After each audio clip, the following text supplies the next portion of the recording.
etc. On va passer au couple filière-territoire AOP Châtaigne d'Ardèche. Est-ce que Elina est là? Ça marche. Alors, on t'entend, mais un peu loin, je crois. Ah, attends. Ah, c'est bon, là. Ouais, voilà, là, c'est pas mal. Bonjour, donc Elina Despleux de la Chambre d'agriculture d'Ardèche. Je travaille sur la châtaigne et il y a aussi Michel Grange, président du syndicat de défense de la châtaigne d'Ardèche et du syndicat national des producteurs de châtaigne qui est aussi présent et qui répondra aux questions. Donc, sur la question des changements climatiques sur la zone Ardèche, on est sur une zone à influence méditerranéenne, en particulier sur le bas du département. La châtaigne étant située en Ardèche jusqu'aux 2/3 à peu près de la hauteur du département, entre des altitudes allant de 100 mètres à 800-900 mètres. Au-delà, jusqu'à présent, elle n'était pas présente pour des questions de contraintes climatiques. À l'horizon 2050, et quelque chose qui est en effet déjà constaté, c'est une augmentation des températures moyennes annuelles et des températures estivales. Quelque chose qui est constaté voilà, depuis les années 60. Avec à peu près 1,5 degré de prix entre les années 60 et maintenant, peut-être un peu plus même d'ailleurs, parce que les données qu'on avait étaient jusqu'à 2010, et une augmentation donc, des températures qui se prolonge. Avec, alors, petit point particulier sur la châtaigne, le gros des exigences climatiques du châtaignier que nous avons sont issues de données forestières, c'est-à-dire sur le châtaignier forestier. Le châtaignier étant une essence à deux usages, l'usage fruitier et l'usage forestier. Les exigences du châtaignier forestier sont un peu supérieures aux exigences du châtaignier fruitier en termes de contraintes climatiques. Ah, je crois que là, c'est bon, la diapo est revenue. C'est-à-dire qu'en fait, le châtaignier forestier, pour avoir du bon bois, est un peu plus exigeant que le châtaignier fruitier. Je veux dire par là qu'on arrive à faire des choses avec du châtaignier fruitier sur des zones où le châtaignier forestier ne serait plus adapté. Donc c'est pour ça que les données que je présente, et en particulier les limites climatiques que je présente, sont à nuancer, sachant que les pratiques culturelles peuvent permettre de jouer un peu avec ces limites. Donc ce qu'on observe, c'est qu'au fur et à mesure des années, la température moyenne annuelle donc, augmente fortement et que typiquement les exigences climatiques du châtaignier sur une température moyenne annuelle, c'est entre 9 et 12 degrés, 12 degrés et demi de moyenne, et que à l'horizon 2071-2100, sur un certain nombre de secteurs, c'est une température moyenne annuelle qui sera dépassée sur plus de 9, peut-être plus de 9 années sur 10. Voilà. Et ce sont des choses qu'on observe aussi sur les températures estivales, qui est donc de juin à août.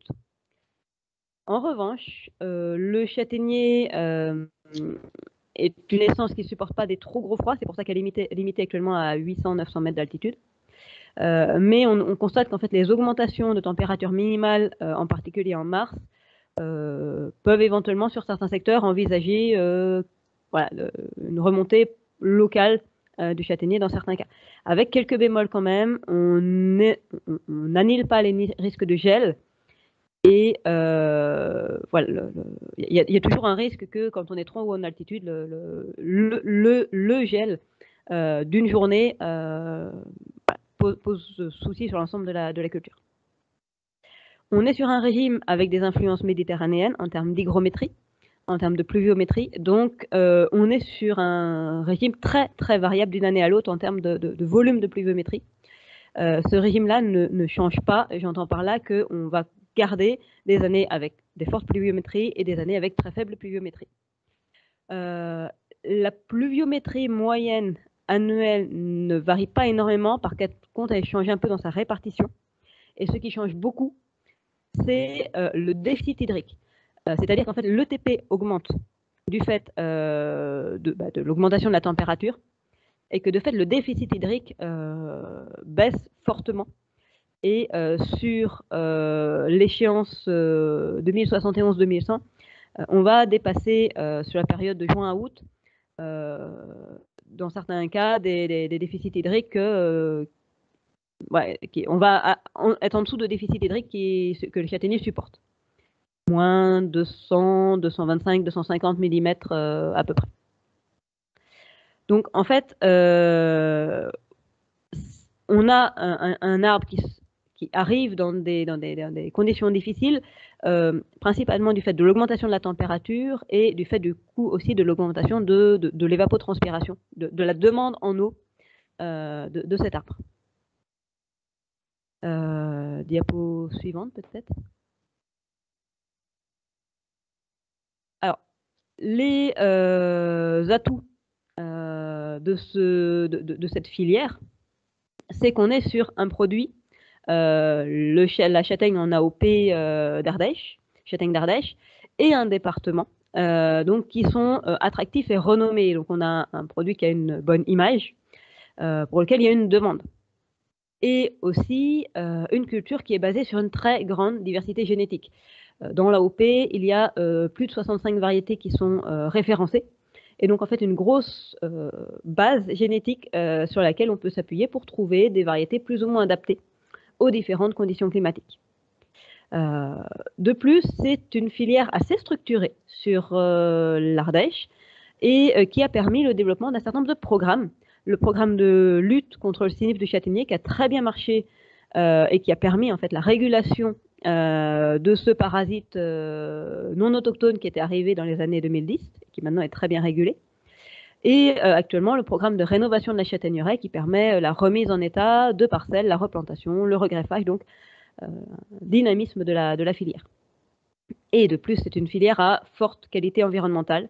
C'est-à-dire qu'en fait, on est une filière actuellement assez peu gourmande en eau, à faible intrant, et qui de plus, sur beaucoup de secteurs, en fait, la remise en état de châtaigneraie et le maintien en état de châtaigneraie est un vrai facteur de lutte contre les incendies, dans le sens où nous avons des parcelles qui sont entretenues, qui font des barrières coupe-feu dans des zones soumises au risque d'incendie.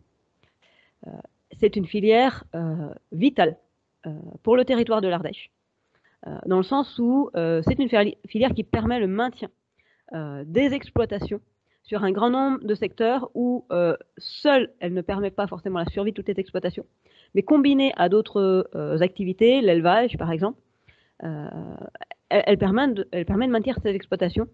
Et s'il n'y avait qu'une seule des différentes activités, les exploitations ne seraient pas forcément en capacité de se maintenir. Donc c'est vraiment une filière vitale pour le territoire ardéchois.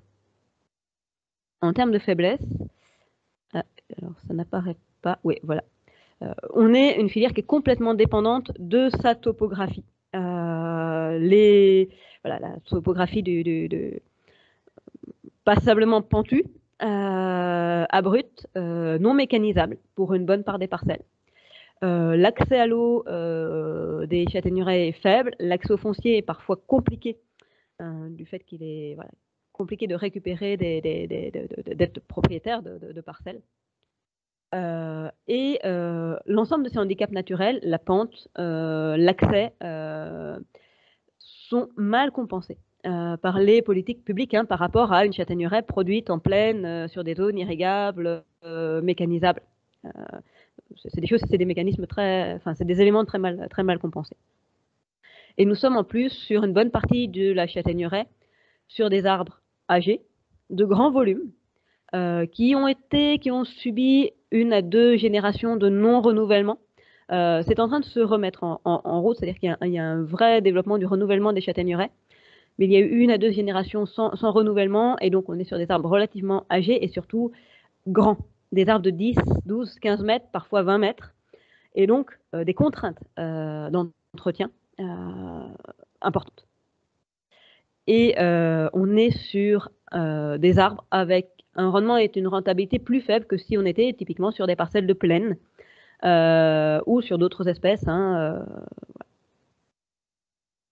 En termes de menaces et opportunités, on est, comme je le disais, sur une filière qui a depuis quelques années une vraie dynamique d'installation, de rénovation, entre autres boostée aussi par la demande en produits.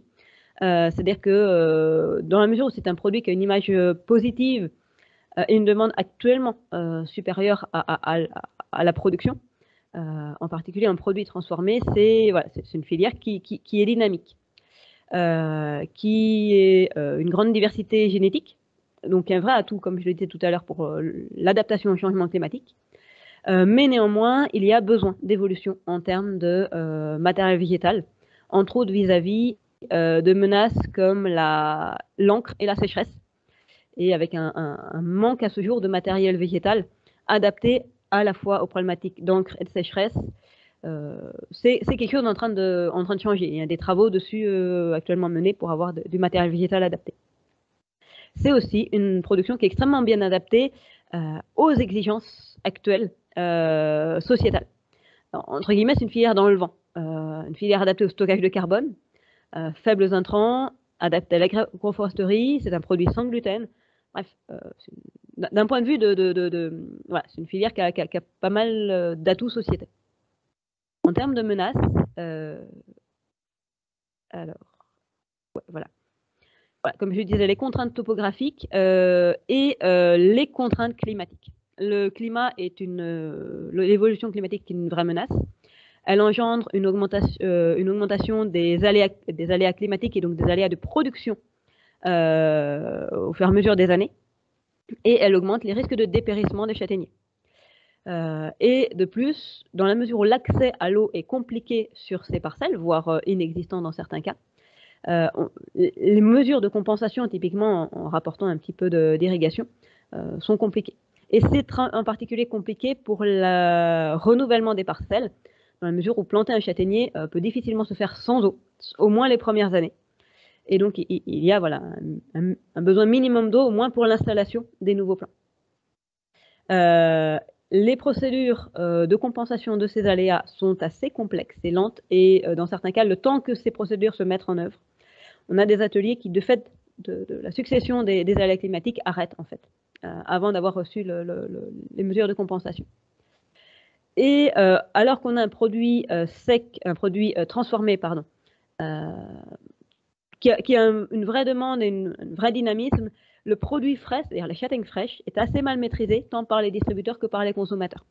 Donc ça, voilà, c'est certaines menaces, et on voit une baisse en fait du volume de produits vendus en frais par rapport aux produits vendus pour la transformation.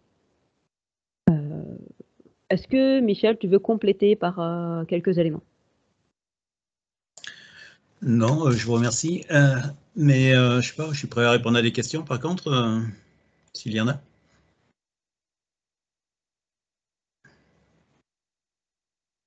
Alors pour le moment, je n'en vois pas.